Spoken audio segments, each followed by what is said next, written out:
আবু সুফিয়ানের পিছনে যারা বসা তাদেরকে বলে দাও, আমি আবু সুফিয়ানকে প্রশ্ন করার পর মুহাম্মদের ব্যাপারে যদি একটা মিথ্যা কথা আমাকে বলে, ফাইন কাযাবানি ফাকাযিবুহু, একটা মিথ্যা বললে পিছনের মানুষগুলা যেন সাথে সাথে বলে এটা মিথ্যা কথা।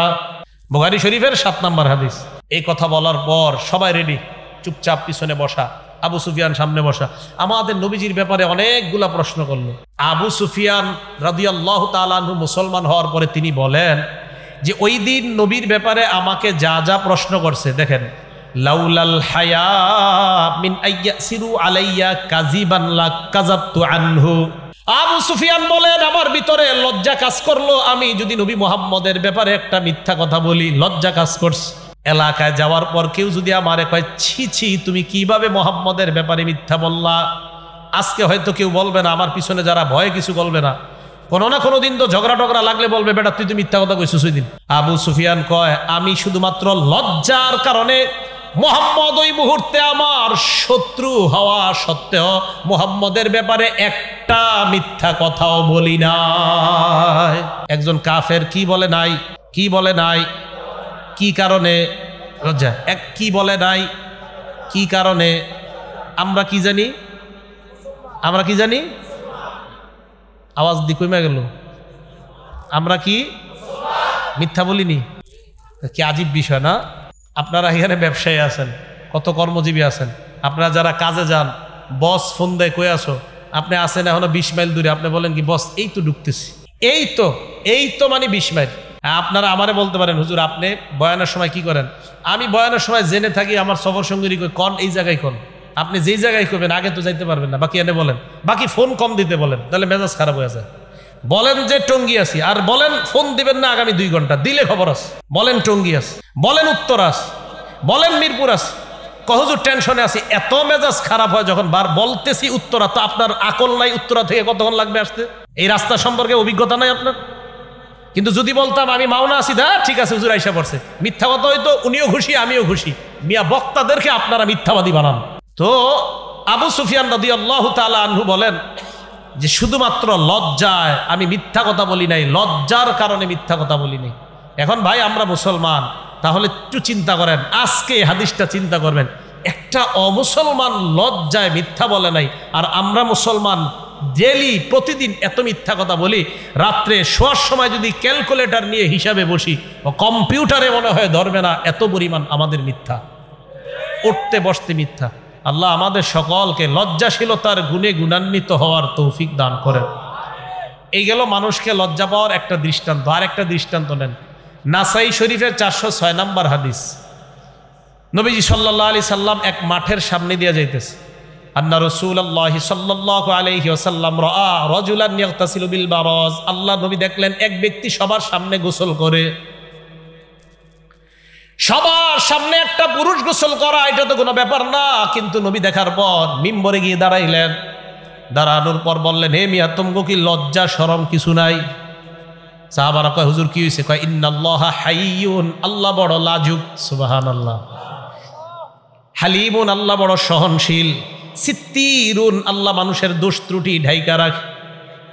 ইউহিব্বুল হায়া, আল্লাহ লজ্জাশীলতাকে পছন্দ করেন। ওয়াসিত্র, ঢেকে ঢুকে থাকা আল্লাহ পছন্দ করেন। ফাইদাও তাসালা আহাদুকুম, তোমাদের কেউ যখন গোসল করবা, ফাল্যাস্তাতির, মিয়া একটু আড়াল পর্দা টর্দা দিয়ে গোসল করবা। আপনারা পুরুষরা সবার সামনে শুরু করে দেন, ঠিক নাই না? এটাও নির্লজ্জতা। আরে মিয়া আপনারা তো আমার টাকা টুকা দিও আপনাকে সামনে গোসল করাইতে পারবেন না। কি বলেন আপনি? 16 বছর আপনজন ছাড়া কেউ আমার শরীর দেখছে এরকম প্রমাণ দিতে পারবে না। সবার সামনে গোসল করা এটা কিভাবে সম্ভব? আপনি পুরুষ তো কি হয়েছে আপনার? এটা ঠিক না, এটা অন্যায়।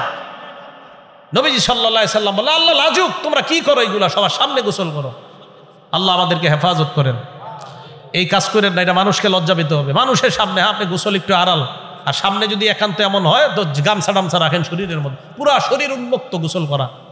আপনার শরীরের উপর যদি কারো নজর পড়ে যায়, বদ নজর হতে পারে, আপনার মেধা কমবে, বদ নজরে আপনার শরীরে রোগ বাড়বে।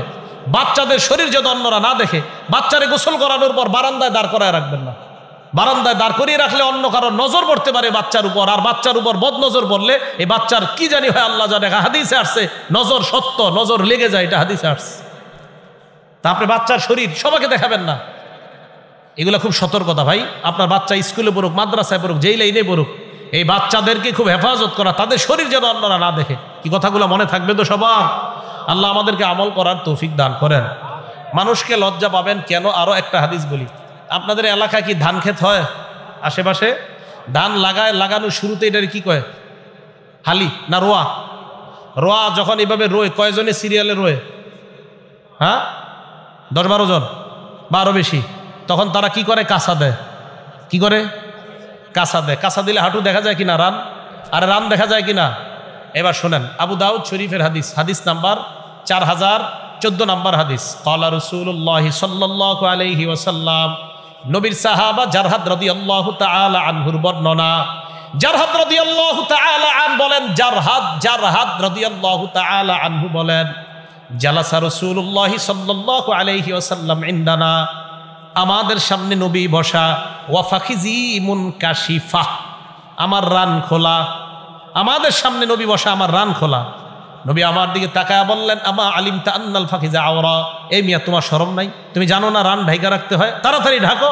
সুবহানাল্লাহ। বলেন রান কি খোলা রাখা যাবে না? ঢেকে রাখতে হবে, ঢেকে রাখতে হবে। আবু দাউদ শরীফের 4015 নাম্বার হাদিস। এই হাদিসের 3 অংশ। 3 নাম্বার অংশটা ঘরে লিখে রাখবেন, আগে প্রথম 2টা শোনেন। নবী সাল্লাল্লাহু আলাইহি সাল্লাম আলী রাদিয়াল্লাহু তাআলা আনহুকে বলেন, আলী লা তাকশিফ ফাকিজাকা, তুমি তোমার রান কারো সামনে খুলবা না, রান কারো সামনে খুলবা না। ওয়ালা তানজুর ইলা ফাখিজি হাইয়িন, দ্বিতীয় অংশ, তুমি কোন জীবিত ব্যক্তির রানের দিকে তাকাইবা না, জীবিত কারো রানের দিকে তাকাইবা না। এখন দেখেন, আপনারা যাদেরকে আইডল মনে করেন, সাবানের বিজ্ঞাপন অথবা যে কোনো বিজ্ঞাপন, এইগুলোর মধ্যে অশ্লীল কোনো ফটো হয় কি হয় না? হয় না? ফটো অশ্লীল, সাথে সাথে সাবানের বক্স ফালায় দেন, সাবানের প্যাকেটটা ফালায় দেন, সাবানটা রেখে প্যাকেটটা তাড়াতাড়ি ফালায় দেন। নবীজি বলছেন, লা তানজুর ইলা ফাখিজি হাইয়িন, জীবিত ব্যক্তির রানের দিকে তাকাও না, এটা দ্বিতীয় অংশ। 3 নম্বর অংশ এটাই লিখে রাখবেন বলছি করে, ওয়ালা তানজুর ইলা ফাখিজি মাইয়িতিন, মরা ব্যক্তির রানের দিকেও তাকাও না। কি ব্যক্তি? মরা ব্যক্তি। তাহলে মরা ব্যক্তির রান যদি দেখা হারাম হয়, জীবিত ব্যক্তির রান দেখা হারাম না হালাল? আরো জোরে হারাম। তাহলে বলেন তো, এই অপরাধগুলা, এই যে অঙ্গ প্রত্যঙ্গ আমাদের উল্টাপাল্টা হয়ে যাওয়ার অপরাধগুলা আমাদের কারা হয় কি হয় না? এক রুমে বন্ধুরা আপনারা থাকেন, সাবধানতা অবলম্বন করবেন, কেউ কারো রান যেন ইচ্ছাকৃতভাবে রানের উপর নজর না পড়ে। আল্লাহ হেফাজত করেন। আবু দাউদ শরীফের 4018 নাম্বার হাদিস। এই হাদিসের মধ্যে রাসূল করিম সাল্লাল্লাহু আলাইহি সাল্লাম বলেন, লা ইয়ানজুরুর রাজুলু ইলা উরিয়াতির রাজুল বা ইলা আওরাতির রাজুল, এক পুরুষ অপর পুরুষের গোপন অঙ্গের দিকে দেখবে না, লজ্জাস্থানের দিকে তাকাবে না। ওয়ালাল মারআতু ইলা উরিয়াতিল মারআ বা ইলা আওরাতিল মারআ, এক নারী অন্য কোন নারীর গোপন অঙ্গের দিকে তাকাবে না। এবার আল্লাহ নবী বলেন, ওয়ালা ইউজির রাজুলু ইলা রাজুলি ফি সাওবিন ওয়াহিদ, এক পুরুষ আরেক পুরুষের সাথে এক কাঁথার নিচে, এক কম্বলের নিচে ঘুমাবে না। এক পুরুষ আরেক পুরুষের সাথে এক কাঁথা, এক কম্বল, এক লেপের নিচে শুইতে দিবেন না। আপনার ছেলে, 2 ছেলে, পারলে সামর্থ্য থাকলে খাট আলাদা করেন, সামর্থ্য না থাকলে এক খাটের মধ্যে মাঝখানে কোল বালিশ, আলাদা কাঁথা, আলাদা কম্বল দেন, এটা ইসলাম। এক কাঁথার নিচে 2 মেয়েকে থাকতে দিবেন না। নবীজি বলেন, ওয়ালা তুফজিল মারআতু ইলাল মারআতি ফি সাওবিন ওয়াহিদ, 2 নারী 2 মেয়ে এক কাঁথা এক কম্বলের নিচে ঘুমাবে না। এটা ইসলাম। ভাই কথাগুলো কি বুঝে আসছে সবার? তাহলে আপনার 2 ছেলে আছে, 2 মেয়ে আছে, ছেলে মেয়ে তো এক কাঁথার নিচে দিবেনই না ভাই বোন, আর 2 ভাইকেও এক কাঁথার নিচে শোয়াবেন না, 2 বোনকেও এক কাঁথার নিচে শোয়াবেন না। আমি আবার বলছি আস্তে ধীরে, 2 ভাই এক কাঁথার নিচে এক কম্বলের নিচে দিবেন না, 2 বোন এক কাঁথা এক কম্বলের নিচে দিবেন না। ভাই বোনকে তো প্রশ্নই আসে না এক কাঁথা কম্বলের নিচে। ছোট থেকেই আপনারা এই অভ্যাস গড়ে তোলেন, 3-4 বছর বয়স থেকে ইনশাল্লাহ এই মানসিক করে গড়ে তোলেন, আপনার ছেলে আল্লাহর অলি হয়ে বড় হবে, অলি হয়ে বড় হবে। নবীজি বলেন, নিশ্চয়ই আল্লাহ আদম সন্তানকে জিনা নামক পরীক্ষা করবে, আল্লাহ ব্যভিচার নামক পরীক্ষা সমস্ত আদম সন্তানকে করবেন। আলেম বলেন, আওয়াম বলেন, সর্বসাধারণ সকলকে আল্লাহ, আদম সন্তান বলকে সকলকে আল্লাহ জিনা দ্বারা পরীক্ষা করবেন। নবীজি বলেন ফাজিনাল আইনি আন-নাজরু, চোখের জিনা হলো দেখা। যেই নারীর দিকে তাকানো আপনার হারাম, এই নারীর দিকে তাকানো এটা হলো চোখের জিনা।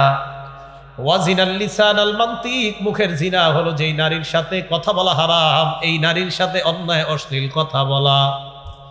নারীর সাথে আপনি কথা বললেন, কোন নারীর দিকে আপনি তাকাইলেন, তাকানোর পর রাত্রে যখন বিছানায় আপনি বালিশের মধ্যে মাথাটা রাখবেন, ওয়ান নাফসু তামান্না ওয়া তাশতাহি, অন্তর কল্পনা করবে একটা নারীকে দেখার পর যখন রাস্তা দিয়ে আপনি হাঁটেন আর নারীটাকে দেখা না যায়, ওই মুহূর্তে অন্তরের মধ্যে খারাপ কল্পনা শুরু হয়ে যায়।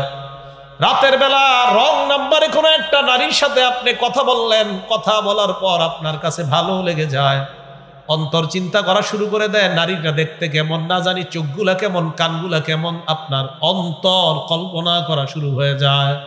আল্লাহ নবী বলেন চোখের জিনা করলা, মুখের জিনা করলা, অন্তর দিয়ে কল্পনা করে অন্তরের জিনাও করলা, এরা মনের জিনা, ব্যভিচার। ওয়াল ফারজু ইউসাদ্দিকু যালিকা ওয়া ইউকাযযিব, লজ্জাস্থান এই জিনার বাস্তব রূপ দিয়ে দেয়, জিনাটাকে বাস্তবে রূপান্তর করে দেয়, এটা হলো লজ্জাস্থান। বলেন নাউযুবিল্লাহ। তাহলে ব্যভিচার সমাজের মধ্যে ছড়িয়ে পড়বে, অশ্লীলতা এত ব্যাপক রূপ ধারণ করবে, অথচ আল্লাহ বলেন ওয়ালা তাকরাবুজ জিনা, আরেক আয়াতে বলছে ওয়ালা তাকরাবুল ফাওয়াহিশা, অশ্লীলতার কাছেও তোমরা যেও না। নাটক, সিনেমা, অশ্লীল সিনেমা আছে না নাই? তাহলে নাটক, সিনেমা, অশ্লীলতা এগুলার কাছেও যাওয়া যাবে না। আল্লাহ আমাদেরকে হেফাজত করেন। বুখারী শরীফের 5590 নম্বর হাদিস, ক্বালা রাসূলুল্লাহ সাল্লাল্লাহু আলাইহি ওয়াসাল্লাম, আল্লাহ নবী বলেন লা ইয়াকুনান্না মিন উম্মতি আকওয়াম, আমার সম্প্রদায়, আমার উম্মতের মধ্যে এমন কতগুলা মানুষের আবির্ভাব ঘটবে, যেই মানুষগুলা ইস্তাহিল্লুনাল হিররা ওয়াল হারিরা, তারা জিনাকে হালাল মনে করবে, রেশমের কাপড় তারা হালাল মনে করবে। বলেন নাউযুবিল্লাহ। জিনা করা মানুষ হালাল মনে করবে, ব্যভিচার করা হালাল মনে করবে। জিনা করা হালাল কিভাবে মনে করা? যাত্রার মঞ্চ আপনারা কায়েম করলেন, ওই যাত্রার মধ্যে একটা নর্তকী নারীকে আপনি আহ্বান করলেন, দাওয়াত দিলেন, ওই মঞ্চে আপনি তাকে ইনভাইট করে আনলেন, আনার পর ওই নারীটা নেচে গিয়ে আপনাদের সামনে আপনাদেরকে মুগ্ধ করে দেয়। এই যে কাজটা আপনারা করলেন, নারীর দিকে তাকাইলেন, এই কর্মটা আপনারা করলেন, আপনারা এটাকে হালাল মনে করতেছেন। যদি হালাল মনে করে করেন, নবী বলেন এটা আমার উম্মতের মধ্যে একদল হবে, এরা এইভাবে নর্তকীদের দিকে দেখবে আর জিনা করবে। বলেন এই জাতীয় যাত্রা সমাজে আছে না নাই? জিনা এগুলা গুনাহ হবে, এগুলা অন্যায়, জিনা। রাসূল করিম সাল্লাল্লাহু আলাইহি ওয়াসাল্লাম বলেন ওয়াল হারিরা, রেশমের পোশাক তারা হালাল মনে করবে, ওয়াল খামরা, মদ তারা হালাল মনে করবে, ওয়াল মাআজিফা, বাদ্যযন্ত্র, ঢোল তবলা তারা হালাল মনে করবে। নবীজি বলেন এমন একটা সময় আসবে যেই সময় আমার উম্মতের মধ্যে গায়ক গায়িকা, নায়ক নায়িকা, তাদের বেচা কেনা হবে, এক্সপোর্ট ইনপুট হবে। বাংলাদেশের গায়িকা গায়করা অন্য দেশে যাবে, অন্য দেশের গায়িকা গায়করা আমাদের দেশে আসবে, এমন হয় কি হয় না? নবীজি বলেন লা তাবিউল কাইনাত, গায়িকাদের কেনা বেচা তোমরা করবা না। লা খায়রা ফি তিজারাতিন, আল্লাহর নবী বলেন তাদের এই ব্যবসার মধ্যে কোনো কল্যাণ নাই। এই যে গায়ক গায়িকার ব্যবসা, আল্লাহ নবী বললেন এইগুলা হারাম, জায়েজ নাই। আপনারা সন্তানকে যারা নাচ শিখাইতেছেন, গান শিখাইতেছেন, এই নাচ আর গানের টাকা সব হারাম। যত টাকা এগুলা উপার্জন করবে এগুলা সব হারাম। নবীজি সাল্লাল্লাহু আলাইহি সাল্লাম বললেন জিনা ব্যাপক রূপ ধারণ করবে, জিনাকে মানুষ হালাল মনে করবে। বলেন নাউযুবিল্লাহ। ওয়াল খামর, মদ মানুষ হালাল মনে করবে, ওয়াল মাআজিব, ঢোল তবলা হালাল মনে করবে। আল্লাহ আমাদের সকলকে জিনা সহ সমস্ত অশ্লীল কর্ম থেকে বেঁচে থাকার তৌফিক দান করেন। তো বলতেছিলাম যেই জিনাটা, চোখের জিনা, কানের জিনা, এটা প্রতিদিন ইলেকট্রনিক মিডিয়া দিয়ে আপনারা করেন, ফেসবুক, মোবাইলে, এই জিনাগুলা আপনাদের দ্বারা হয়ে যায়। ভাই এগুলা করবেন না, এগুলা জায়েজ নাই। রাতের পর রাত একটা মেয়ের সাথে কথা বলা, চ্যাটিং করা, মোবাইলে মেসেজ করা, এগুলা সব জিনাহের অন্তর্ভুক্ত। একটা মেয়েকে আপনি অবৈধ মেসেজ লেখা, এটা আপনি এই হাতের জিনা করলেন, বলেন নাউজুবিল্লাহ। আল্লাহ আমাদেরকে হেফাজত করেন। বুখারী শরীফের ৭৫২০ নম্বর হাদিস, ক্বালা রাসূলুল্লাহ সাল্লাল্লাহু আলাইহি ওয়াসাল্লাম, আব্দুল্লাহ ইবনে মাসউদ রাদিয়াল্লাহু তাআলা আনহুর বর্ণনা, তিনি বলেন, আল্লাহ নবীকে আমি প্রশ্ন করলাম, আইয়ু যামবি আযমু ইনদাল্লাহি ইয়া রাসূলুল্লাহ, আমি নবীর কাছে জানতে চাইলাম আল্লাহর কাছে সবচেয়ে বড় অপরাধ কোনটা? নবীজি জবাব দিলেন, সবচেয়ে বড় অপরাধ হলো আনতাজআলা লিল্লাহি নিদ্দান ওয়া হুয়া খালাকাক, আল্লাহর সাথে তুমি শিরিক করা, অথচ আল্লাহ তোমাকে বানাইলেন, আল্লাহর সাথে শিরিক করা। আমি প্রশ্ন করলাম, হুজুর এরপর সবচেয়ে বড় অপরাধ কোনটা? নবী জবাব দিলেন, আনতাকতুলা ওয়ালাদাকা তাখাফু আইয়াতামা মাআক, তোমার সন্তানকে তুমি দারিদ্রতার ভয়ে হত্যা করা, তোমার সন্তান তোমার প্লেটে অংশগ্রহণ করবে এই ভয়ে সন্তানকে হত্যা করা, এটা হলো ২ নম্বর সবচেয়ে বড় অপরাধ। আব্দুল্লাহ ইবনে মাসউদ বলেন, আমি প্রশ্ন করলাম, হুজুরের পর সবচেয়ে বড় অপরাধ কোনটা? নবী জবাব দিলেন, আনতুজানি বিহালিলাতি জারিক, প্রতিবেশীর বিবির সাথে জিনা করা। প্রবাসে গেছে একজন নারীর স্বামী, আপনাদের এলাকায় নারী আছে, এই নারী আপনাদের এলাকায় আমানত ছিল, আপনি আমানতের খেয়ানত করলেন, নারীর সাথে আপনি জিনা করলেন, এটা অন্যায়, এটা জায়েজ না, এটা হারাম। এমনি তো জিনা হারাম, এটা বড় হারাম, বড় বড় অন্যায় করছেন আপনি। এই নারীটাকে আপনাদের এলাকাবাসী দায়িত্ব ছিল এটা আমানত হিসাবে রাখা, তার স্বামী নাই, আপনি ছলে বলে কৌশলে ফুসলিয়ে এই নারীকে আপনার আয়ত্তে এনে তার সাথে আপনি ব্যভিচার করলেন, এটা অপরাধ নাম্বার ৩, সবচাইতে বড় অপরাধ। আল্লাহ আমাদেরকে হেফাজত করেন, আল্লাহ আমাদেরকে হেফাজত করেন। এইগুলো আমাদের দ্বারা সংগঠিত হয় কেন? নির্লজ্জতা, বেহায়াপনা আমাদের মাঝে বেড়ে গেছে এই জন্য। ক্বালা রাসূলুল্লাহ সাল্লাল্লাহু আলাইহি ওয়াসাল্লাম, আল্লাহ নবী বলেন, আল বাযাউ মিনাল জাফা ওয়াল জাফাউ ফিন্নার। নবীজি বলেন, নির্লজ্জতা এমন একটা অপরাধ, যেই অপরাধ করতে করতে মানুষ এক পর্যায়ে এমন হয়ে যায়, এই নির্লজ্জতা তাকে জাহান্নামী বানায় দেয়, বলেন নাউজুবিল্লাহ। নির্লজ্জতা মানুষকে জাহান্নামী বানিয়ে দেয়। তাই আমাদের লজ্জাশীলতার গুণে গুণান্বিত হতে হবে। আল্লাহ তৌফিক দান করেন। সূরা আরাফের ২২ নম্বর আয়াতে আল্লাহ বলেন, ফালাম্মা যাকা শাজারাতা বাদাত লাহুমা সাওআতুহুমা ওয়া তাফিকা ইয়াখসিফানি আলাইহিমা মিন ওয়ারাকিল জান্নাহ। আল্লাহ পাক রব্বুল আলামিন বলেন, ফালাম্মা যাকা শাজারাতা বাদাত লাহুমা সাওআতুহুমা, আদম এবং হাওয়া জান্নাতের নিষিদ্ধ গাছের ফল যখন ভক্ষণ করলেন, বাদাত লাহুমা সাওআতুহুমা, তাদের লজ্জাস্থান, তাদের যেই অঙ্গগুলা ঢেকে থাকা দরকার, এই অঙ্গগুলার কাপড় পরে গেছে নিষিদ্ধ ফল খাওয়ার কারণে। ওয়া তাফিকা ইয়াখসিফানি আলাইহিমা মিন ওয়ারাকিল জান্নাহ, আদম এবং হাওয়া তাড়াতাড়ি পোশাক নিয়ে পাল্টাইতেছিল, মানে জান্নাতের পাতা নিস, এই পাতা নিয়ে নিজেদেরকে ঢাকতেছিল আদম এবং হাওয়া। আদম আর হাওয়া পাতা নিয়ে ঢাকতেছিল কেন? কে বলছে ওনাদেরকে ঢাকার জন্য? আদম এবং হাওয়া নিজেদেরকে পাতা দিয়ে ঢাকতেছিল। তার বোঝা যায় মানুষ জন্মগতভাবেই তার মধ্যে একটা লজ্জাশীলতা আল্লাহ দিয়ে দেয়।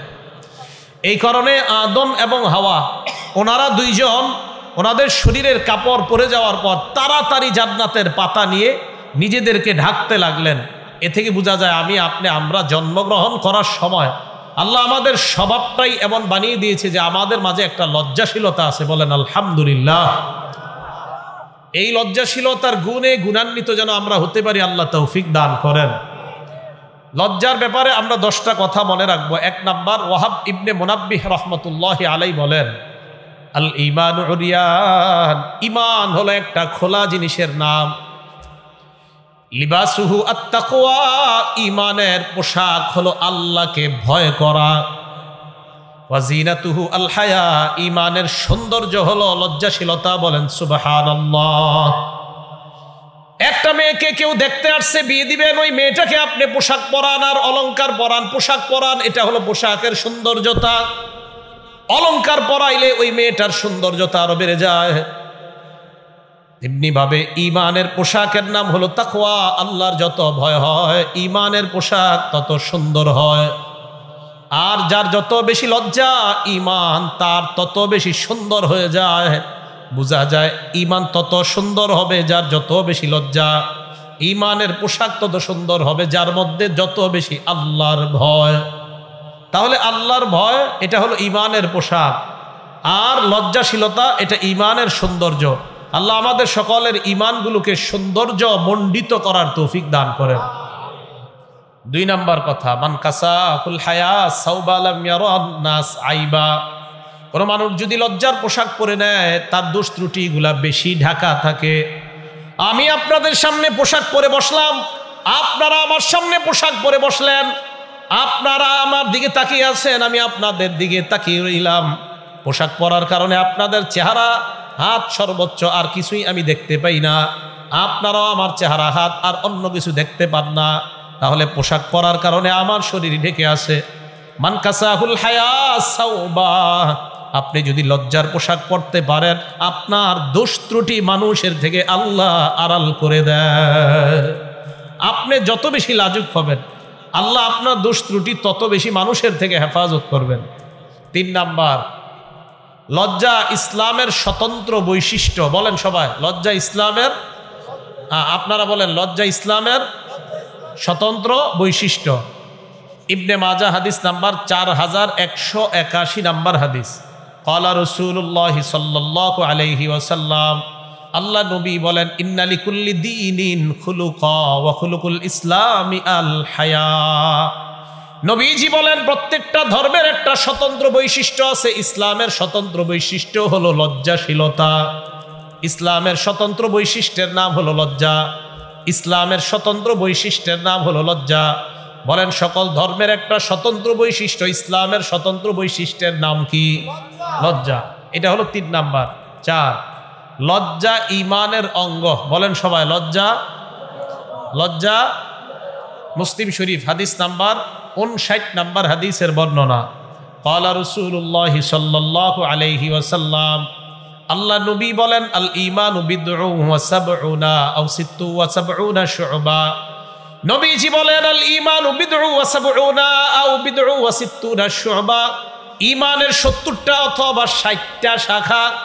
ফাআফযালুহা কাউলু লা ইলাহা ইল্লাল্লাহ। ঈমানের সবচাইতে শ্রেষ্ঠ শাখা হলো লা ইলাহা ইল্লাল্লাহ। ঈমানের শ্রেষ্ঠ শাখা কি? ওয়া আদনাহা ইমাতাতুল আযা আনিত তরিক। ঈমানের সবচেয়ে নিম্ন শাখা হলো রাস্তা থেকে কষ্টদায়ক বস্তু সরায় দেওয়া। সরাননি? সবাই সরান। তাহলে বুখারী শরীফের একটা হাদিস শোনেন, 52 নাম্বার হাদিস। ক্বালা রাসূলুল্লাহ সাল্লাল্লাহু আলাইহি ওয়াসাল্লাম, আল্লাহ নবী বলেন, বাইনামা রাজুলুন ইয়ামশি বিতরিকিন, আমার কোন উম্মত রাস্তা দিয়ে হাঁটে, ওয়াজাদা গুসনা শাওকিন আলা তরিক, রাস্তার মধ্যে কষ্টদায়ক বস্তু পেয়ে যায়, ইটের টুকরা পেয়ে যায়, কলার সিলকা পেয়ে যায়, কাটা পেয়ে যায়, সুই পেয়ে যাওয়ার পর ফাখারা, আমার উম্মত যদি ওই কাটা সুই ইটের টুকরাগুলা সরায়া দেয়, শাকারাল্লাহু লা, ওই মুহূর্তে আল্লাহ তার প্রতি সন্তুষ্ট হয়ে যায়। এখনো বাকি আছে, ওয়া গফারা লা, তার আগের সব গুনাহ আল্লাহ মাফ করে দেয়। দেখছেন কত বড় কাজ? রাস্তা দিয়ে হাঁটার সময় এগুলা খেয়াল করা। আল্লাহ তৌফিক দান করেন। এই হাদিসের শেষে নবীজি বলেন, ওয়াল হায়াউ শু'বাতুম মিনাল ঈমান, লজ্জা ঈমানের অঙ্গ। লজ্জা ঈমানের অঙ্গ। আল্লাহ আমাদের সকলকে লজ্জাশীলতার গুণে গুণান্বিত হওয়ার তৌফিক দান করেন। আমার আঙ্গুলের দিকে তাকান, এই আঙ্গুলের নাম ঈমান, এটার নাম লজ্জা। দেখেন তো, এটার নাম ঈমান, এটার নাম। এখন দেখেন আমার দিকে, লজ্জা আর ঈমান একসাথে আছে না আলাদা? এখন এখন এখন বুঝেছেন সবাই? লজ্জা ঈমান একসাথে না আলাদা? এই যে এখন এখন এবার হাদিস শোনেন আর আঙ্গুলের দিকে তাকান। আল জামিউস সগীর কিতাবের নাম, হাদিস নাম্বার 1959 নাম্বার হাদিস। ক্বালা রাসূলুল্লাহ সাল্লাল্লাহু আলাইহি ওয়াসাল্লাম, আল্লাহ নবী বলেন, ইন্নাল ঈমান ওয়াল হায়া কুরিনা জামিআ। নবীজি বলেন লজ্জা আর ঈমান দুইটা এইভাবে থাকতে হবে। সুবহানাল্লাহ। একটা আরেকটার সাথে মিশে থাকতে হবে। এবার দেখেন আমার দিকে, মিশে আছে না আলাদা?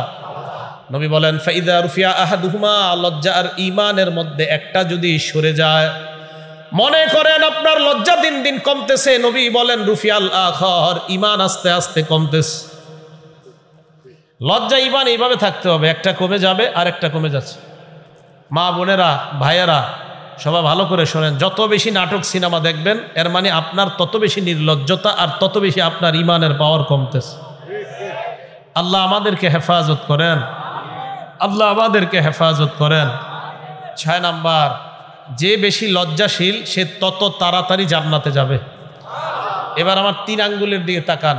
এই প্রথম আঙ্গুলের নাম লজ্জা, দ্বিতীয় আঙ্গুলের নাম ঈমান, তৃতীয় আঙ্গুলের নাম জান্নাত। এবার তাকান দেখেন, নবীজি সাল্লাল্লাহু আলাইহি সাল্লাম বলেন আল হায়াউ মিনাল ঈমান, লজ্জা ঈমানের অঙ্গ।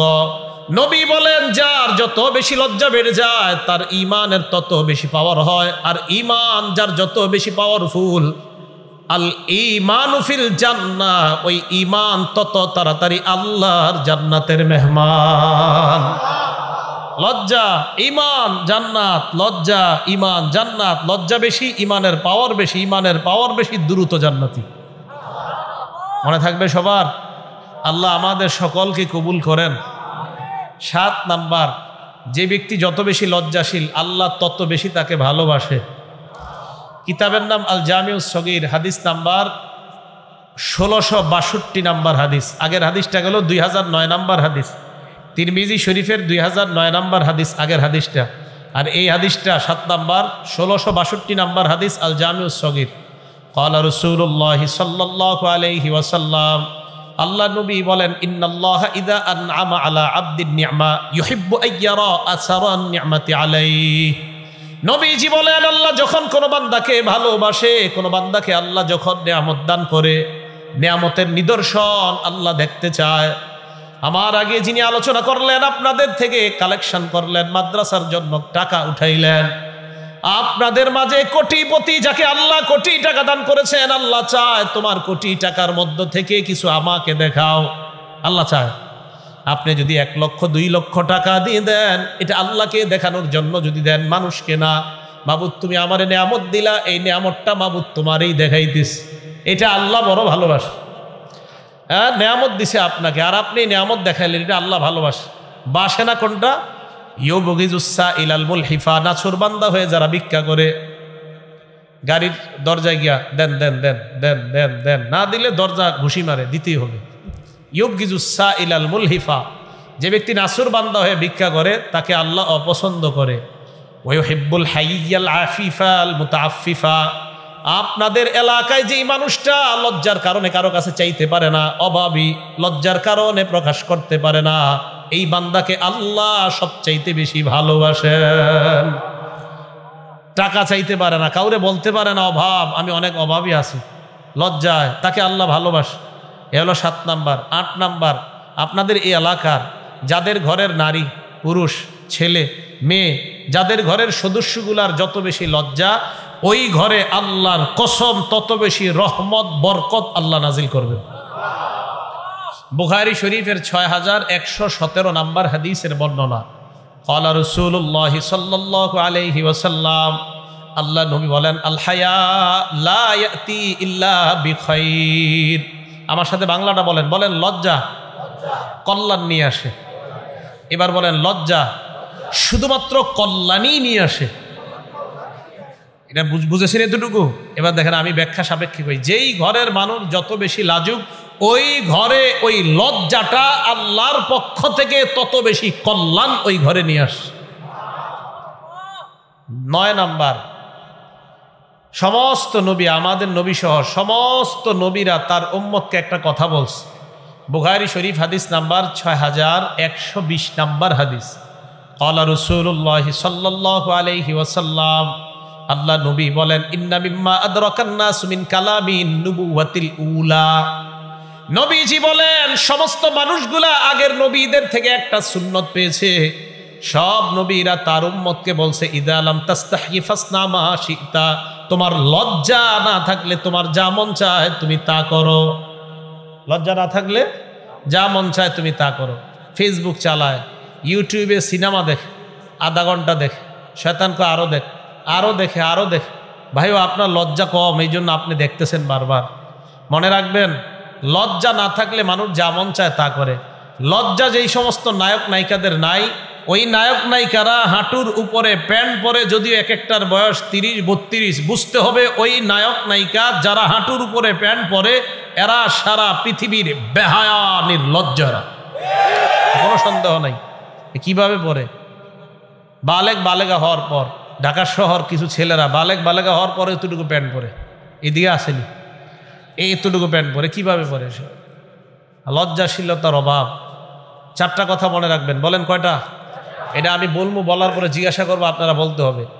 তিরমিজি শরীফের 1080 নাম্বার হাদিস, ক্বালা রাসূলুল্লাহ সাল্লাল্লাহু আলাইহি ওয়াসাল্লাম, আল্লাহ নবী বলেন, আরবাউম মিন সুনানিল মুরসালিন, সমস্ত নবীদের সুন্নত 4টা। বলেন কয়টা? 1 নাম্বার আল হায়া, লজ্জা, 1 নাম্বার। 2 নাম্বার আত-তাআত্তুর, সুগন্ধি ব্যবহার করা, 2 নাম্বার। 3 নাম্বার সিওয়াক, মেসওয়াক করা, কি করা? 4 নাম্বার নিকাহ, বিয়ে করা। এবার বলেন তো, সুগন্ধি সামনের এই বাস পর্যন্ত করেন না, পিছনের তো করেন।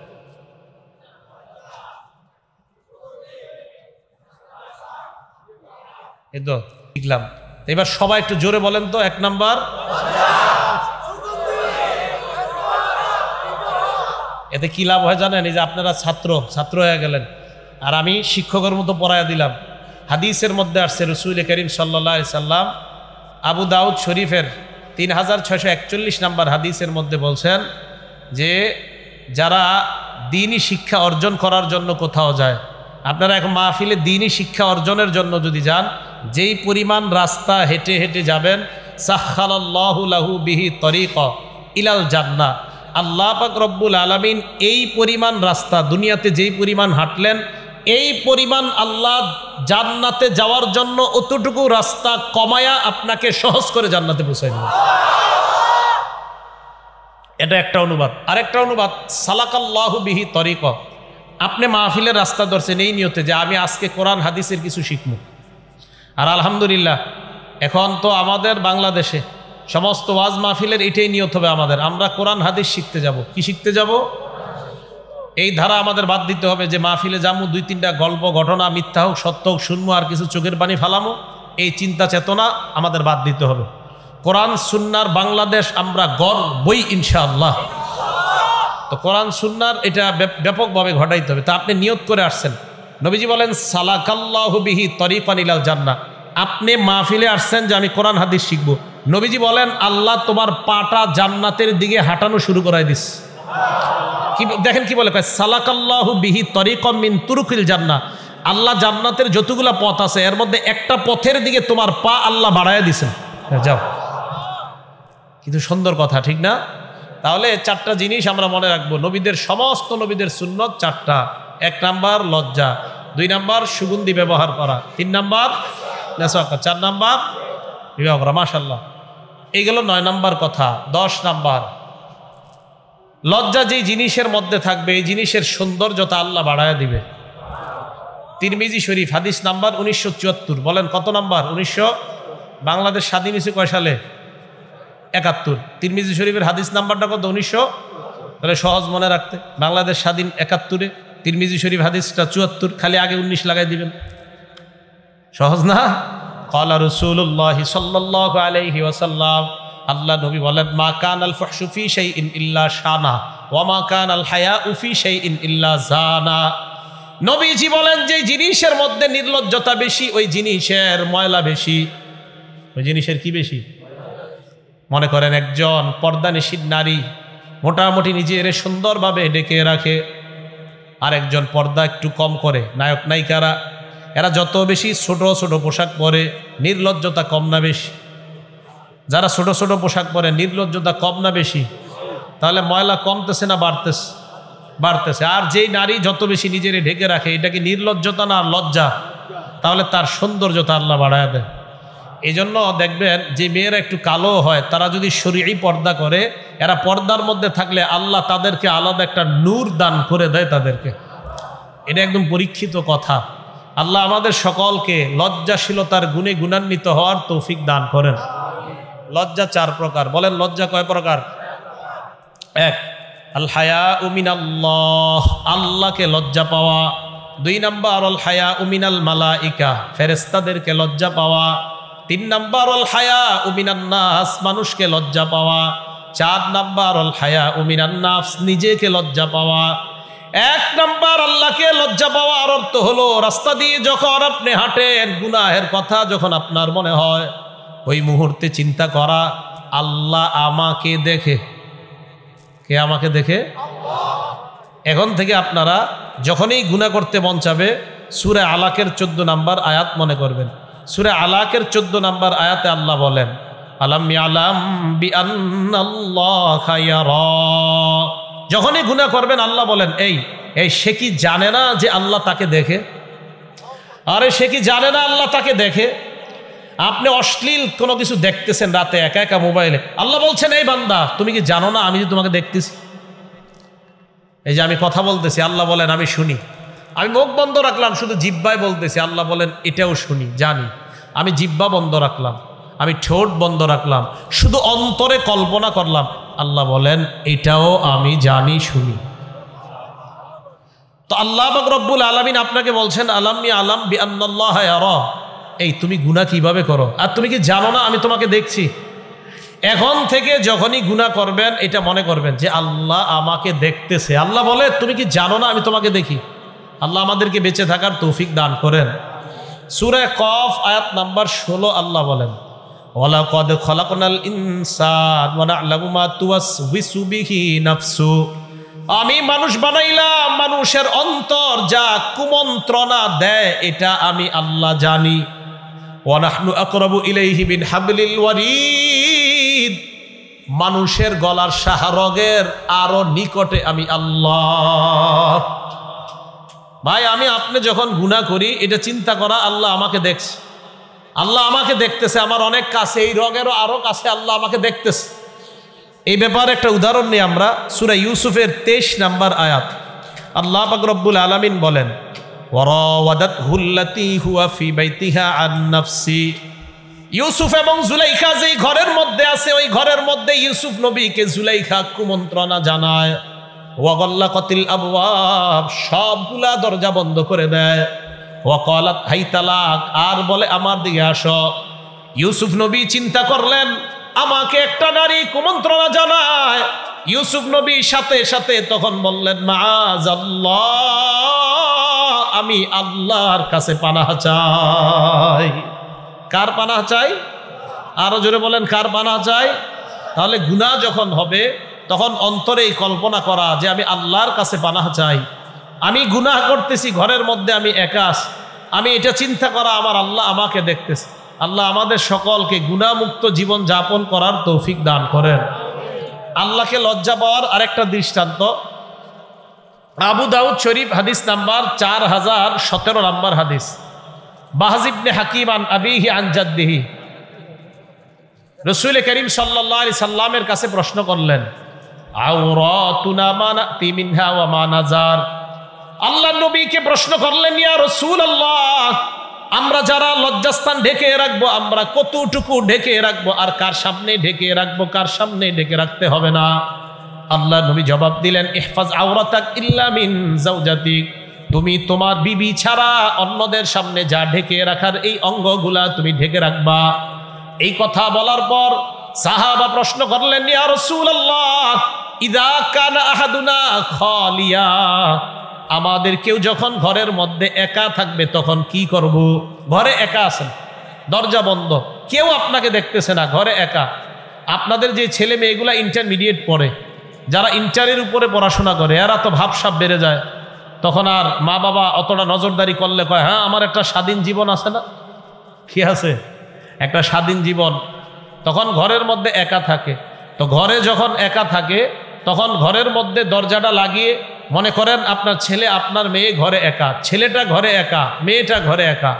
এখন প্রশ্ন হলো, ঘরে যখন আমরা একা থাকি তখন আমাদের এই রানের উপরে পুরুষের জন্য আমাদের যেগুলা ঢেকে রাখা এই অঙ্গগুলা একা থাকলে খোলা যাবে কিনা? আর নারীরা যা ঢেকে রাখতে হয় ওই অঙ্গগুলাও ঘরের ভিতর একা থাকলে খোলা যাবে কিনা, এই প্রশ্ন সাহাবা নবীজি কি করলেন? নবীজি জবাব দিলেন, ফাল্লাহু আহাক্কু আইয়ুস্তাহইয়া মিনহু মিনান নাস। ঘরের মধ্যে একা যখন তোমাকে কেউ দেখে না, তখন আল্লাহকে মানুষের চাইতে বেশি লজ্জা পাওয়া দরকার। ঘরের মধ্যে আপনি একা আছেন, ওই একা অবস্থায় আপনি ঘরের মধ্যেও রান আপনার সদর খোলা রাখা যাবে না। ঘুমায় যাওয়ার পর যদি খুলে যায় ভিন্ন ব্যাপার, একা থাকলে রান এটা অন্যকে দেখানো হারাম, তাহলে আল্লাহকে লজ্জা পাওয়া। তাহলে বলেন তো, একা একা আমরা যখন ঘরে থাকব, আমাদের যা ঢেকে রাখতে হয়, একা ঘরে থাকলেও সেগুলো ঢেকে রাখতে হবে, কারণ তখনও দেখে কে? আল্লাহ। বুঝে শুনে আমল করার তৌফিক দান করেন। এখন আসেন বুঝেন, তিনটা কথা বলবো এই জায়গায়। এক নাম্বার, জানলাম আমরা আল্লাহ আমাদের একদম কাছে থেকে আমাকে বলতেছে, এই তুমি কি জানো না আমি তোমাকে দেখি? এক, আল্লাহকে লজ্জা পাওয়ার আবার চার অর্থ। বলেন, আল্লাহকে লজ্জা পাওয়ার কয় অর্থ? রসুল করিম সাল্লাল্লাহু আলাইহি সাল্লাম তিরমিজি শরীফের 2458 নম্বর হাদিসের মধ্যে বলেন, ইস্তাহয়ু মিনাল্লাহি হাক্কাল হায়া, তোমরা আল্লাহকে যথাযথ লজ্জা পাও। সাহাবারা প্রশ্ন করলেন, ইয়া রাসূলুল্লাহ ইন্না লানাস্তাহয়ি মিনাল্লাহ ওয়ালহামদুলিল্লাহ, আমরা তো আল্লাহকে লজ্জা পাই, আল্লাহকে আবার লজ্জা পাওয়ার কি অর্থ? নবীজি বললেন, আল্লাহকে লজ্জা পাওয়ার অর্থ হলো চারটা। এক নাম্বার, আনতাহফাজুর রাসা ওয়া মা ওয়া, তোমার মাথার আশেপাশের অঙ্গগুলা গুনাহ থেকে হেফাজত করা। দুই নাম্বার, আল বাতনা ওয়া মা হাওয়া, পেট আর পেটের আশেপাশের অঙ্গগুলা গুনাহ থেকে হেফাজত করা। এক নাম্বার, তোমার মাথার আশেপাশের অঙ্গ গুনাহ থেকে হেফাজত করা, চোখ নামক অঙ্গটা হেফাজত করা, নাক কান আপনার জবান এইগুলা হেফাজত করা।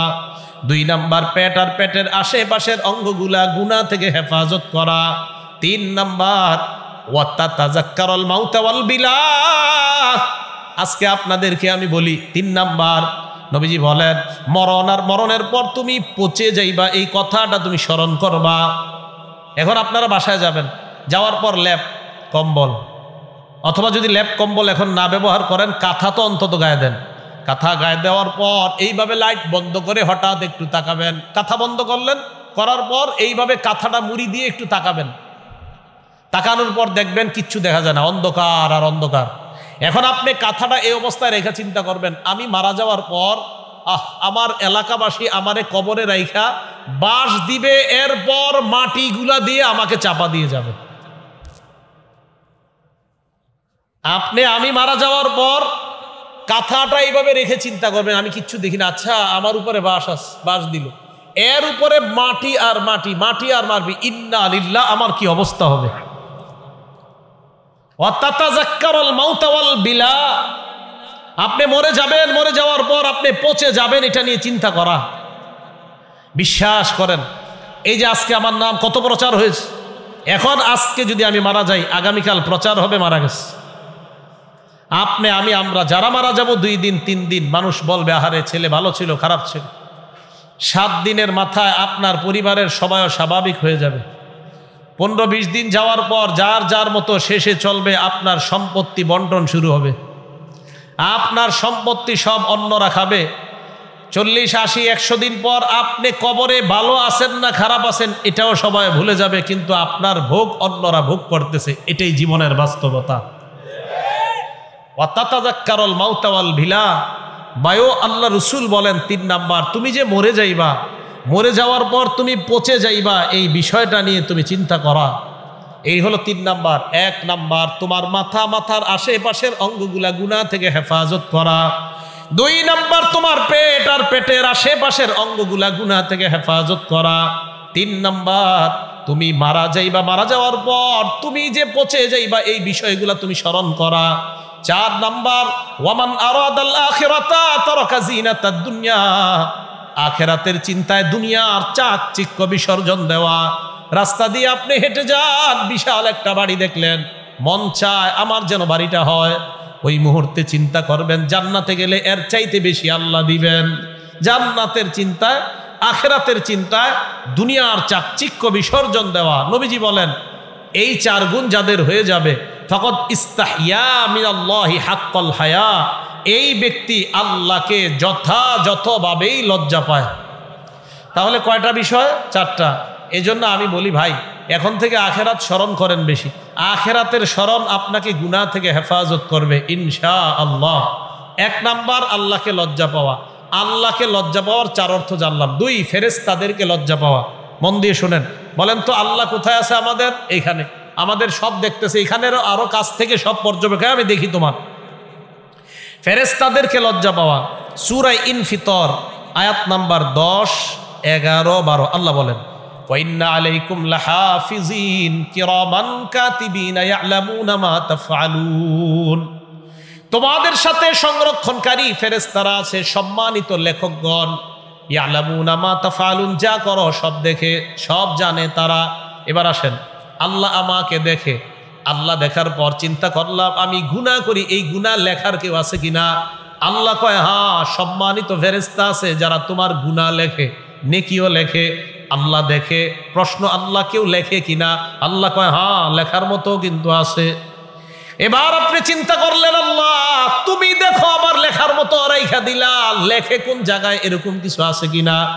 আল্লাহ বলেন, ওয়া কুল্লা ইনসানিন আলজামনাহু তাইরাহু ফি উনুকি।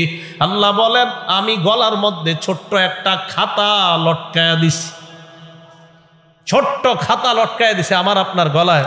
সূরা বানী ইসরাঈল আয়াত নাম্বার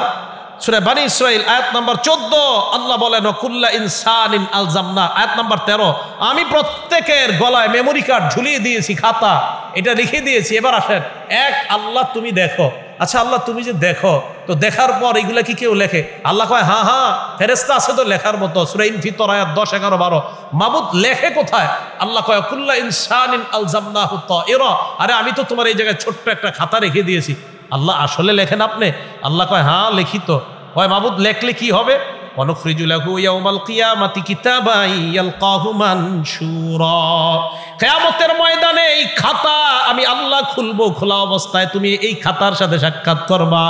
করার পর আমি আল্লাহ বলবো ইকরা কিতাবাক, তোমার আমলনামা তুমি পড়ো। কাফা বিনাফসিকাল ইয়াউমা আলাইকা হাসিবা, তোমার হিসাবের জন্য তুমি যথেষ্ট। এবার আপনি আপনার আমলনামা পড়বেন। আমলনামা পড়ার অবস্থা আপনার কি হবে?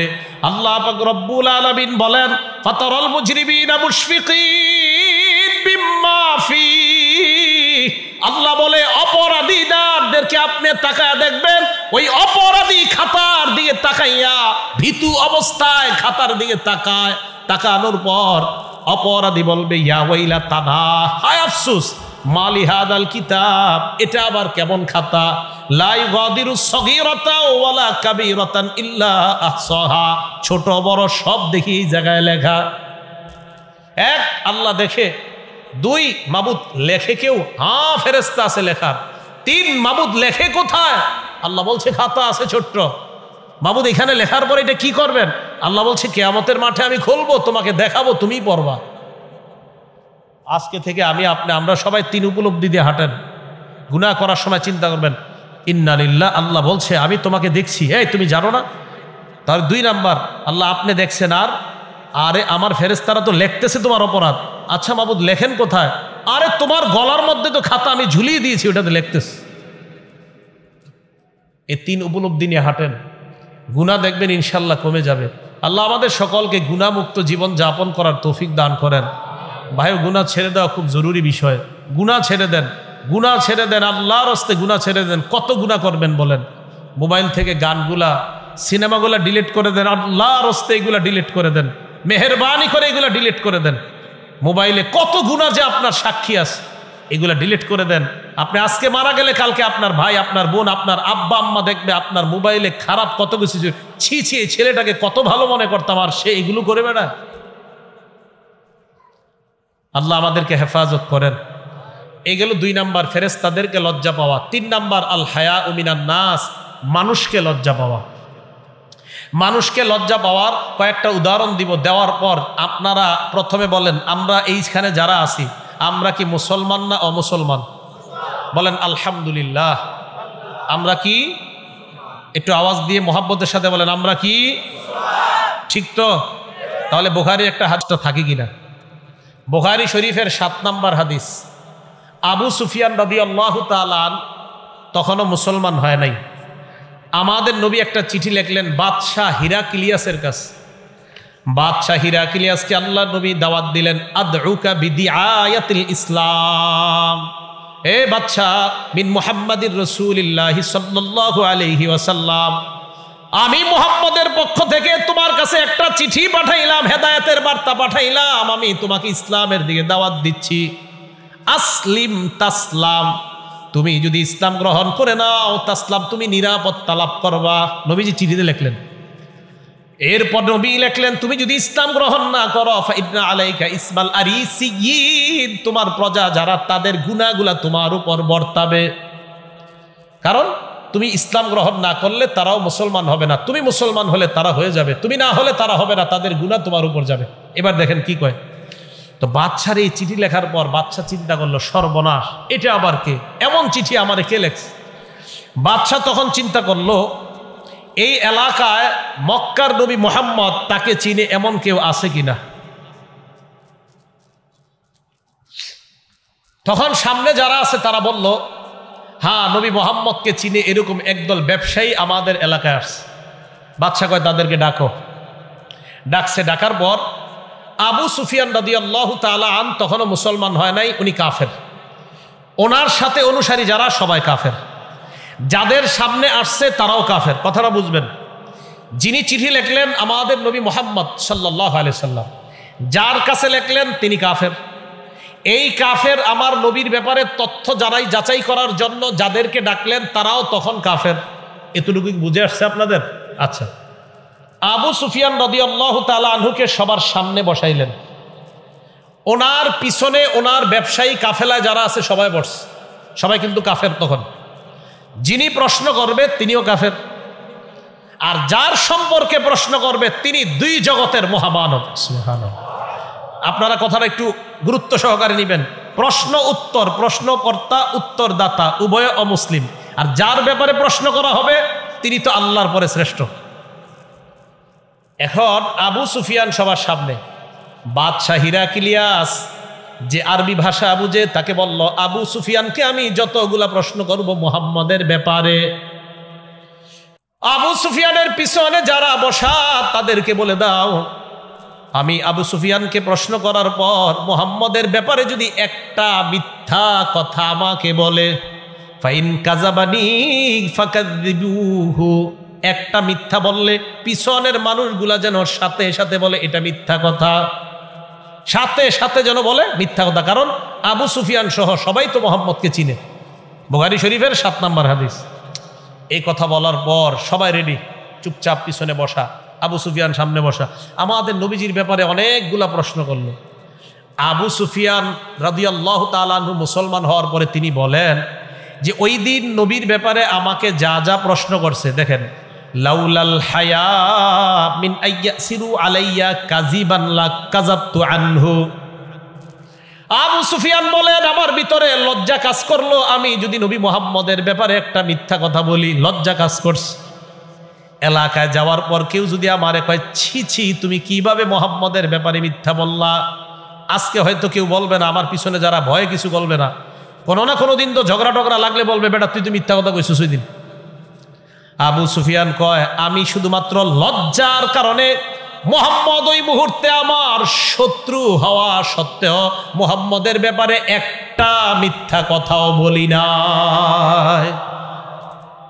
একজন কাফের কি বলে নাই? কি বলে নাই? কি কারণে? লজ্জা। কি বলে নাই? কি কারণে? আমরা কি জানি? আমরা কি জানি? আওয়াজ দি কমে গেল। আমরা কি মিথ্যা বলিনি? কি আজীব বিষয় না?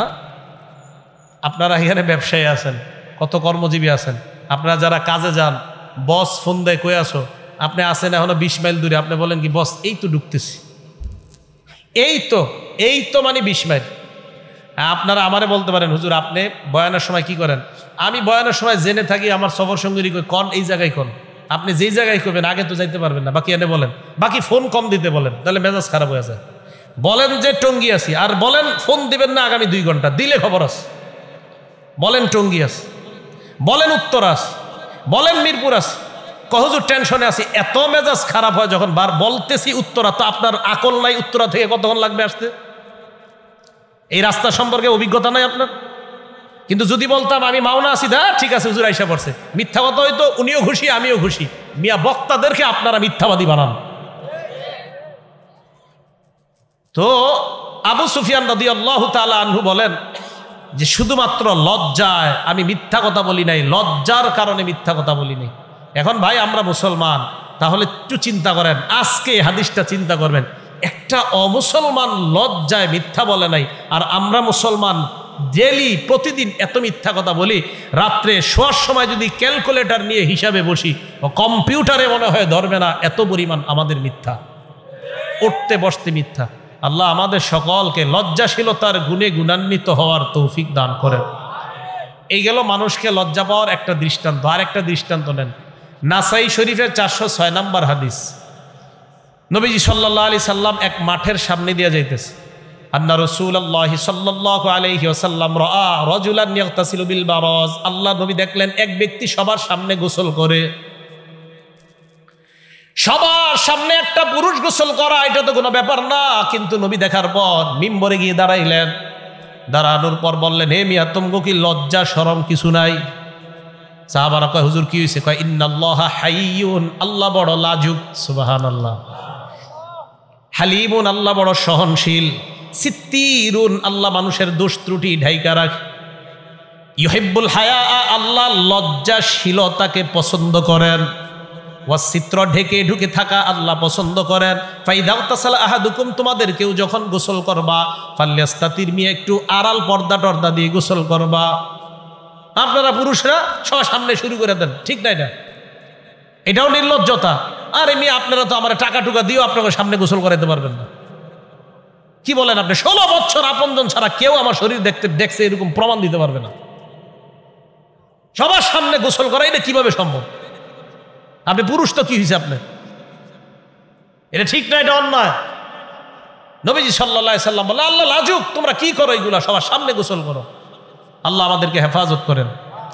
এই কাজ করেন না, এটা মানুষকে লজ্জা পেতে হবে। মানুষের সামনে আপনি গোসল একটু আড়াল, আর সামনে যদি একান্ত এমন হয় তো গামছা টামছা রাখেন শরীরের মধ্যে, পুরো শরীর উন্মুক্ত গোসল করা। আপনার শরীরের উপর যদি কারো নজর পড়ে যায়, বদ নজর হতে পারে, আপনার মেধা কমবে, বদ নজরে আপনার শরীরে রোগ বাড়বে। বাচ্চাদের শরীর যদি অন্যরা না দেখে, বাচ্চারে গোসল করানোর পর বারান্দায় দাঁড় করায় রাখবেন না।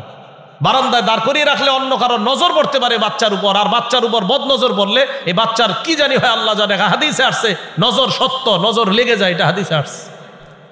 তা আপনি বাচ্চার শরীর সবাইকে দেখাবেন না, এগুলো খুব সতর্কতা ভাই। আপনার বাচ্চা স্কুলে পড়ুক, মাদ্রাসায় পড়ুক, যেই লাইনে পড়ুক, এই বাচ্চাদেরকে খুব হেফাজত করা, তাদের শরীর যেন অন্যরা না দেখে। কি কথাগুলো মনে থাকবে তো সবার? আল্লাহ আমাদেরকে আমল করার তৌফিক দান করেন। মানুষকে লজ্জা পাবেন কেন? আরো একটা হাদিস বলি। আপনাদের এলাকায় কি ধান ক্ষেত হয়? আশেপাশে ধান লাগানোর শুরুতে এটার কি কয়? হালি না রোয়া? রোয়া যখন এইভাবে রোয়, কয়জনে সিরিয়ালে রোয়? হ্যাঁ, 10-12 জন বা আরো বেশি। তখন তারা কি করে? কাঁচা দেয়। কি করে? কাঁচা দেয়। কাঁচা দিলে হাঁটু দেখা যায় কিনা? রান। আরে রান দেখা যায় কিনা?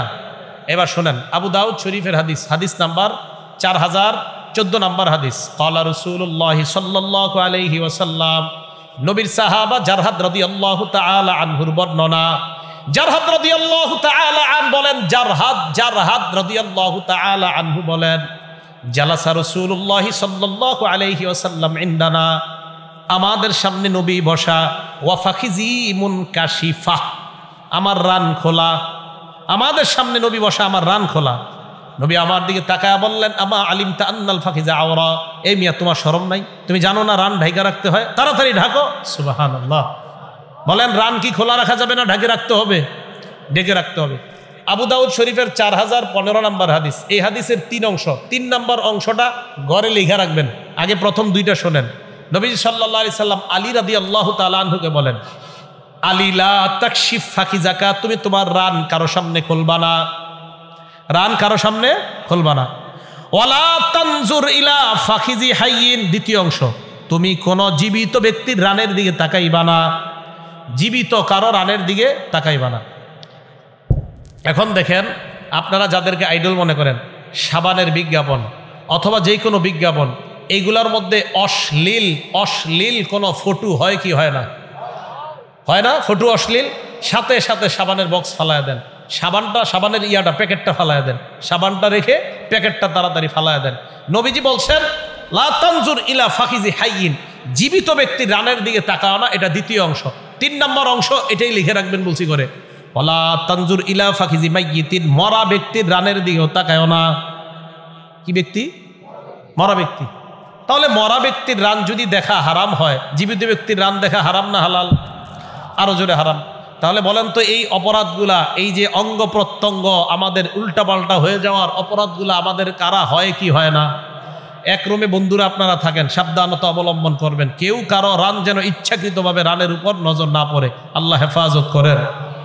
আবু দাউদ শরীফের 4018 নম্বর হাদিস, এই হাদিসের মধ্যে রাসূল করিম সাল্লাল্লাহু আলাইহি সাল্লাম বলেন লা ইয়ানজুরুর রাজুলু ইলা উরিয়াতির রাজুল বা ইলা আওরাতির রাজুল, এক পুরুষ অপর পুরুষের গোপন অঙ্গের দিকে দেখবে না, লজ্জাস্থানের দিকে তাকাবে না।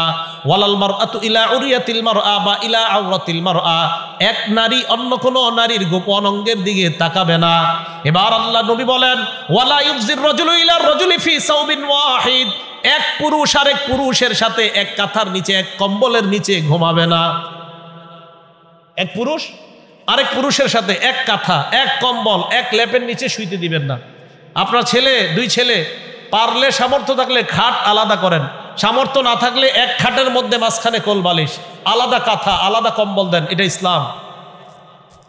এক কাঁথার নিচে 2 মেয়েকে থাকতে দিবেন না। নবীজি বলেন ওয়ালা তুফজিল মারআতু ইলাল মারআতি ফি সাওবিন ওয়াহিদ, 2 নারী 2 মেয়ে এক কাঁথা এক কম্বলের নিচে ঘুমাবে না, এটা ইসলাম। ভাই কথাগুলো কি বুঝে আসছে সবার? তাহলে আপনার 2 ছেলে আছে, 2 মেয়ে আছে, ছেলে মেয়ে তো এক কাঁথার নিচে দিবেনই না ভাই বোন, আর 2 ভাইকেও এক কাঁথার নিচে শোয়াবেন না, 2 বোনকেও এক কাঁথার নিচে শোয়াবেন না। আমি আবার বলছি আস্তে ধীরে, 2 ভাই এক কাঁথার নিচে এক কম্বলের নিচে দিবেন না, 2 বোন এক কাঁথা এক কম্বলের নিচে দিবেন না। ভাই বোনকে তো প্রশ্নই আসে না এক কাঁথা কম্বলের নিচে। ছোট থেকেই আপনারা এই অভ্যাস গড়ে তোলেন, 3-4 বছর বয়স থেকে ইনশাআল্লাহ এই মানসিক করে গড়ে তোলেন, আপনার ছেলে আল্লাহর অলি হয়ে বড় হবে, অলি হয়ে বড় হবে। অভ্যাস তৈরি করেন, এটা আমাদের রাসূল সাল্লাল্লাহু আলাইহি সাল্লাম আমাদেরকে শিক্ষা দিয়েছে। লজ্জাশীলতার গুণে আল্লাহ আমাদেরকে গুণান্বিত হওয়ার তৌফিক দান করেন। আমাদের নবীজি কতটা লজ্জাশীল ছিলেন? কানা রাসূলুল্লাহ সাল্লাল্লাহু আলাইহি ওয়াসাল্লাম আশাদ্দা হায়াআম মিনাল আযরাই ফি খিদরিহা, একজন কুমারী মেয়ে পর্দার আড়ালের মধ্যে যতটা লাজুক, এর চাইতে বেশি আমাদের নবী লজ্জাশীল ছিলেন। একজন কুমারী মেয়ের চাইতে আমাদের নবীজি আরো বেশি লজ্জাশীল ছিলেন। আমাদের নবী কতটা লাজুক ছিলেন একটা হাদিস শুনলে বুঝবেন। বুখারী শরীফের 314 নম্বর হাদিস। আম্মাজান আয়েশা সিদ্দিকা বলেন এক মেয়ে আসছে নবীজির কাছে, এক নারী মাসালা জিজ্ঞাসা করতে। আর সাধারণত আপনার বিবিরা পছন্দ করে না যে কোনো নারী আমার স্বামীর সাথে কথা বলুক। তো মুফতি সাহেব, আমাদের নবী যে মুফতি, পৃথিবীর শ্রেষ্ঠ মুফতি সাহেব, তো নবীজির কাছে তো মাসালা জিজ্ঞাসা করতে আসবেই। বাকি আম্মা জানের এগুলো খুব লাগতো, আরে মহিলারা আপনার কাছে মাসালা জিজ্ঞাসা করতে আসে কেন? তো আবার অনেক নারীরা আসতো, আল্লাহ বলছে যে কোনো নারী যদি নবীর জন্য হেবা করে দেয় নারীরা নিজেদেরকে, এটাও জায়েজ আছে। তো নারীরা এসে অনেক সময় বলতো হুজুর আমি আপনার জন্য নিজেকে হেবা করে দিছি। আম্মাজান বলতে ইস এগুলা লজ্জা নাই? নবীরা আইসা কয় নিজের হেবা করে দিছে, এই তোমাকে শরম নাই? নবীরে কও আইসা যে আমরা আপনার জন্য দান করে দিস, এটা কিন্তু আল্লাহ জায়েজ করছে। তো নবীজি বলে এই কথা আম্মাজান আয়েশা আর কি একদিন বলছে, এক নারী আইসা বলছে হুজুর আমি নিজেকে আপনার জন্য হেবা করে দিলাম, মানে দান করে দিলাম। আম্মাজান আয়েশা সিদ্দিকা কয় আচ্ছা হুজুর এগোর শরম করে না আপনার সামনে সেগুলা বলে? আল্লাহ আয়াত নাজিল করে দিয়ে বললেন না, যেই নারীরা চায় আমার নবীর কাছে নিজেকে দান করতে আমি আল্লাহ এই বৈধতা দিয়ে দিয়েছি। তখন আয়েশা সিদ্দিকা রাদিয়াল্লাহু তাআলা আনহা কি বলছে জানেন? আল্লাহ আপনার রব তো একটু দেরি করে না, যা বলি সব কোরআনে জানায় দেয়।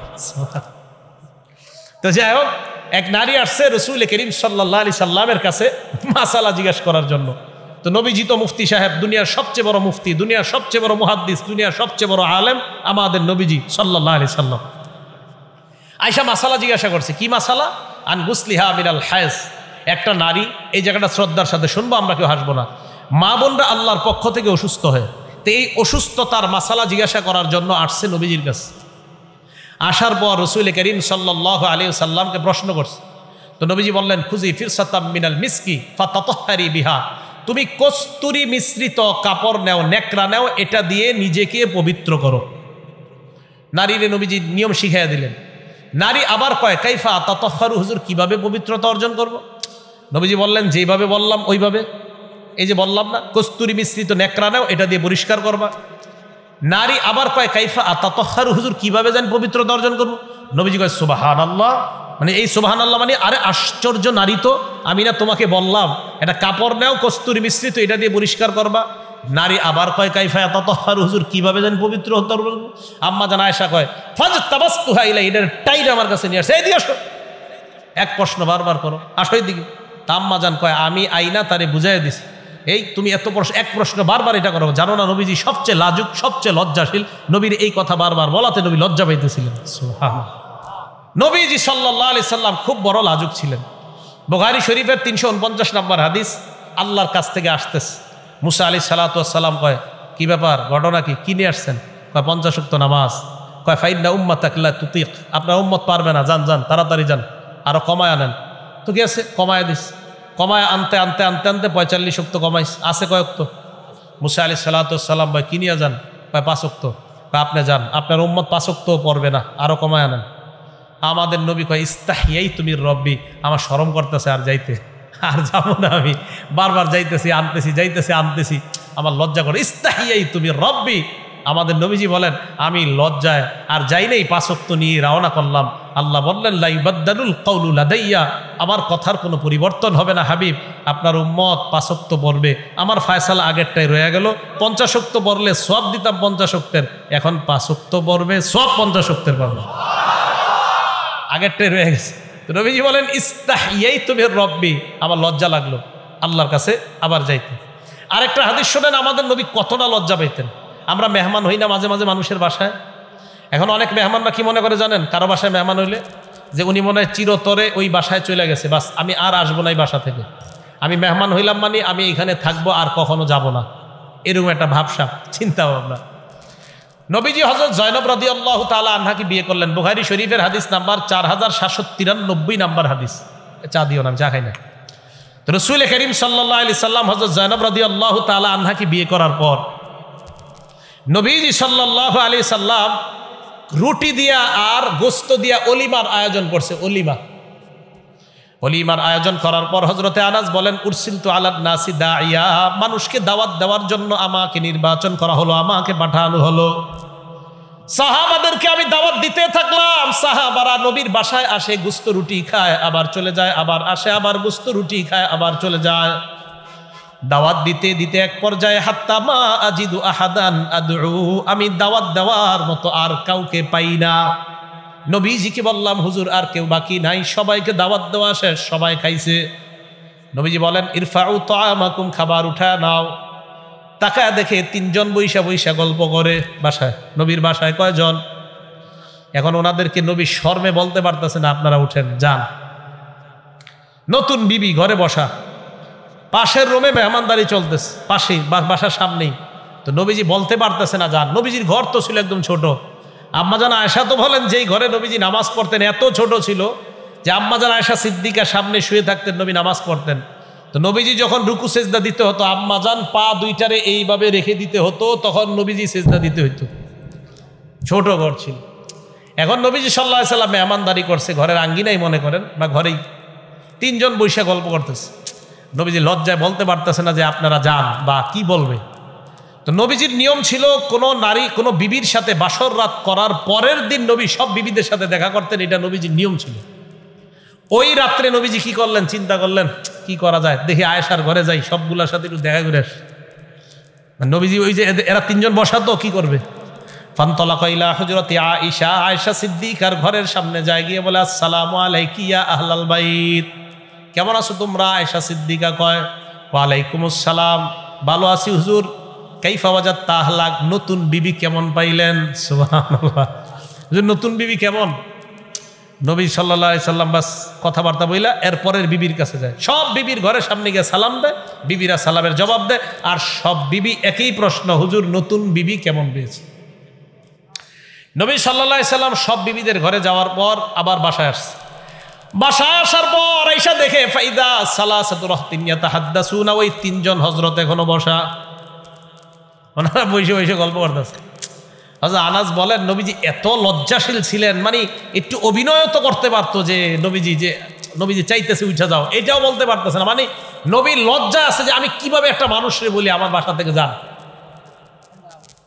এই জন্য আমরা যারা মেহমান হব, মেজবানের মাথা বুঝার একটু চেষ্টা করা দরকার আমাদের। একটা মেজবান আপনারে আমারে তার বাসায় দাওয়াত দিচ্ছে, বেচারা তার পরিবার নিয়ে 2টা ঘরে থাকে, 2টা রুমে, মানে আপনার এক রুমে খাবার খাওয়াইছে। আপনি তো জানেন তার একটা বড় পরিবার, মোটামুটি 2-3 জন সন্তান আছে। আপনি মাশাআল্লাহ গিয়ে যে বসছেন, নিয়ত করছেন আর তো যাবই না বাসা থেকে। ভাই এটা তো ঠিক না, এটা তো আপনি বোঝা উচিত যে একটা পরিবার 2টা রুম নিয়ে থাকে। আপনি বারবার বলা উচিত, ভাইও আলহামদুলিল্লাহ যথেষ্ট ভালো হয়েছে মেহমানদারি, আমি এখন যাই। এটা ইসলাম আমাদেরকে শিক্ষা দেয়। নবীজি সাল্লাল্লাহু আলাইহি সাল্লাম যখন দেখলেন তারা যায় না, আবার নবীজি আম্মা জান আয়েশার ঘর থেকে আবার শুরু করবে যে দেখি আরেকটা চক্কর দিই। আম্মা জান আয়েশার ঘরের সামনে গেলেন, হযরতে আনাস দৌড়ে গিয়ে বললেন, ইয়া রাসূলুল্লাহ 3 জন চলে গেছে। সুবহানাল্লাহ, আল্লাহ বাঁচাইছে। নবীজি সাল্লাল্লাহু আলাইহি সাল্লাম আসলেন। বুঝাইতে চাইলাম আমাদের নবীজি এতটা লজ্জাশীল ছিলেন, লজ্জার কারণে কাউরে কিছু বলতেও পারতেন না। আবু দাউদ শরীফের একটা হাদিস আছে, 4788 নাম্বার হাদিস। এই হাদিসে আসছে নবীজির কাছে যখন কারো ব্যাপারে নালিশ আসতো, মনে করেন আপনাদের কারো ব্যাপারে আমার কাছে নালিশ আসছে, নবীজির কাছে নালিশ আসার পর নবীজি এইভাবে বলতেন না, এই মিয়া তুমি এটা করলা কেন, এরকম বলতেন না।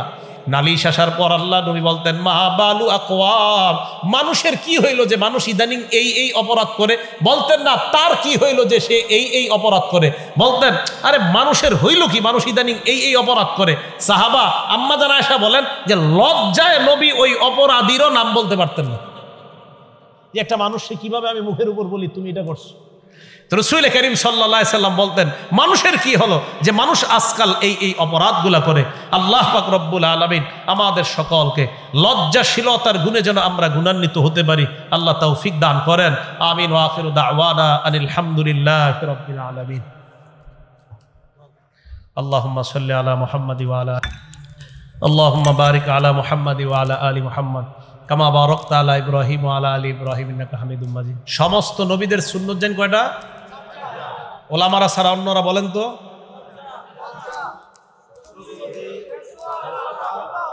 মনে থাকবে তো? মেসওয়াক করেন সবাই? দেখি কারা কারা করেন। হ্যাঁ সবাই করেন? হাত উঠতেছে না সবার। মেসওয়াক করেন, মেসওয়াক করেন। আল্লাহ আমাদেরকে আমল করার তৌফিক দান করেন। আলহামদুলিল্লাহি রাব্বিল আলামিন ওয়াল আকিবাতু লিল মুত্তাকিন ওয়াস সালাতু ওয়াস সালামু আলা সাইয়্যিদিল আমবিয়াই ওয়াল মুরসালিন ওয়া আলা আলিহি ওয়া আসহাবিহি আজমাইন। রব্বানা যালামনা আনফুসানা ওয়া ইল্লাম তাগফির লানা ওয়া তারহামনা লানাকুনান্না মিনাল খাসিরিন। রব্বিরহামহুমা কামা রাব্বায়ানি সগীরা, রব্বিরহামহুমা কামা রাব্বায়ানি সগীরা। মাবুদ মেহেরবান মাওলা, মেহেরবানি করে জীবনের সমস্ত গুনাহ খাতাগুলা মাফ করে দেন। মাবুদ মেহেরবান মাওলা, আমাদের মধ্যে যাদের মা নাই, বাবা নাই, আত্মীয় স্বজন যারাই কবরে আছে, আল্লাহ তাদের কবরগুলা জান্নাতের বাগান বানায়া দেন। মাবুদ মেহেরবান মাওলা, আজকে থেকে আমরা সবাই ওয়াদা করলাম আর গুনাহ করব না। আল্লাহ গুনাহ করার সময় যেন এটা আমাদের মনে থাকে, আপনি আমাদেরকে দেখতেছেন। আজকে থেকে আমরা 3টা কথা যেন মনে রাখতে পারি, আমার আল্লাহ আমারে দেখতেছে, ফেরেশতারা আমার কর্মকাণ্ড লিখতেছে, আমার গলায় খাতা একটা ঝুলানো, ওই খাতার মধ্যে ফেরেশতারা সব লিপিবদ্ধ করে নেয়। মাবুদ মেহেরবান মাওলা, এই খাতাটার মধ্যে যেন বদ আমল গুলা না উঠে। আল্লাহ আমাদের এই খাতাগুলা নেকি দ্বারা আপনি পরিপূর্ণ করে দিয়েন। কিয়ামতের ময়দানে আল্লাহ এই খাতার কারণে যেন আমরা লজ্জা না পাই, এই খাতার কারণে যেন আমরা লজ্জিত হয়ে না যাই। আল্লাহ কিয়ামতের মাঠে আপনি বলবেন, আমতাজুল ইয়াউমা আইয়ুহাল মুজরিমুন, আপনি ডাক দিয়ে বলবেন, অপরাধীরা তোরা আলাদা হয়ে যা।